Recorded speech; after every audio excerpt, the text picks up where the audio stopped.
most famous person in the world in our white civilized European world at that time. And he was interested, really, I think, at that point, in just being wealthy.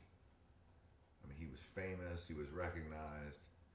But imagine the frustration of even a person who didn't possess Galileo's incredible arrogance.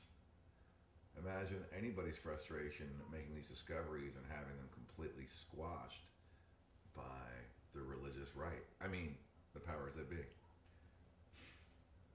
Did you also recognize as this was going along that this was a interesting story for today? Yeah, I thought, yeah, I mean, I just, who doesn't like a good story? It's a good story, and it's historical too. So from that perspective, I love a good story. So I thought the story was very, very cool. Plus, Craig has access to creative organizational writers, screenwriters and playwrights that could help it along as a cohesive work. Do you remember writing the songwriting process for Head of a Pin?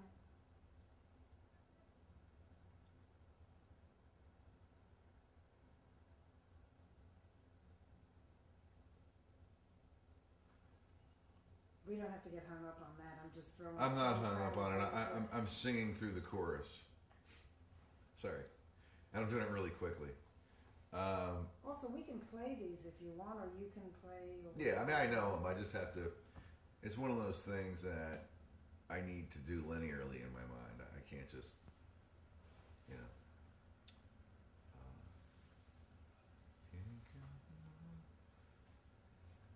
Oh yeah, and then you had that fucking bridge. That's the one where it switches right in the middle to that Hey, whole different. I feel so understood. No, I'm embarrassing there's Craig. like a whole You should have him vibe. on camera too right now. There's like a whole vibe. Well, we could put the two of you together after this. It's great. Let's just go through No, some of it turned out great. It I mean, look, switches the rhythm in the middle of the song, doesn't it? There's a it whole completely changes different the feel. But actually, you know what? Yeah, I mean, it's like a Broadway thing. It's again, it becomes satirical. Okay, I got a great keyboard, a great piano player to play that section. Craig and I worked it out, and I was really helpful in the segue into and out of that. Mm-hmm. I think the segue in and out of that was I did, and at first my reaction to that section was like, oh, jeez, Well, whose idea was it? Craig? because the song is so beautiful. It was all Craig's idea, yeah. Right. I mean, I had some contributions.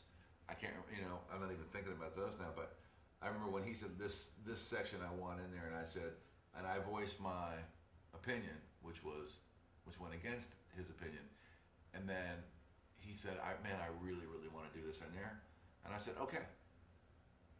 Again, it's my job to say, it's like a doctor. It's like, dude, if you keep doing that,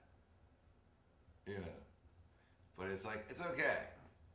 But he knew better. I mean, he really did, because the way it turned out. Here's the thing. Here's how I feel about that section of that song now. The lyrics are fantastic. The lyrics in that section are fantastic. Okay, and it's a complete, departure from that beautiful,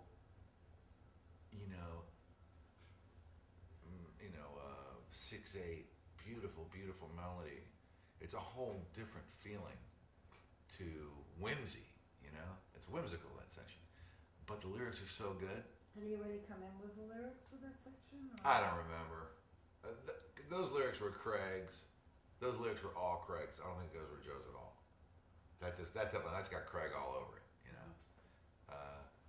I met an angel who had lost her wings the other day. She took them off on her coffee break, but they flew away. I mean, that's hysterical. She sat down, she started to cry, then she remembered she still could fly because she weighed nothing at all. That's hilarious. That's hilariously wonderful, It's funny. It's cute. The music is corny there. That was my first impression.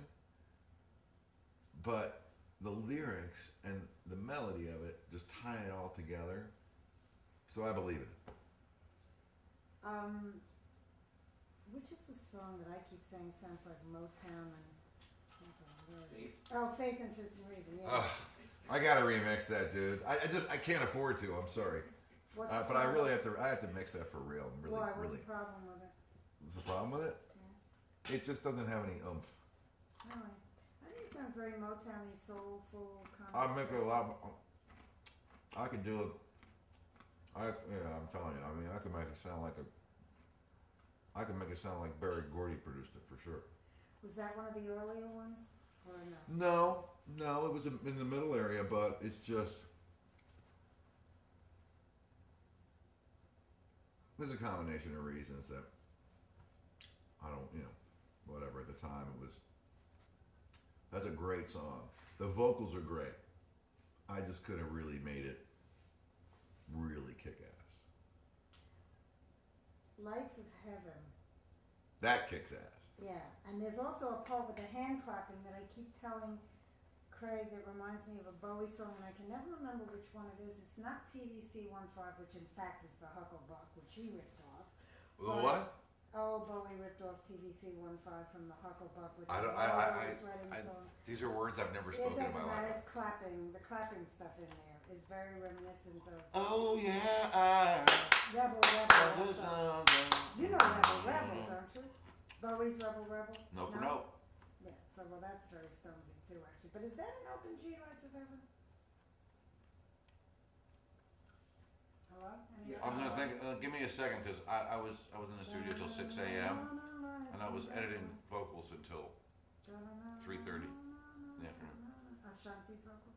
No. Oh, okay. Yeah, I think we did do Open J, because when we broke into the, Ashanti doesn't need any editing. Turn that off. Yeah, she's incredible.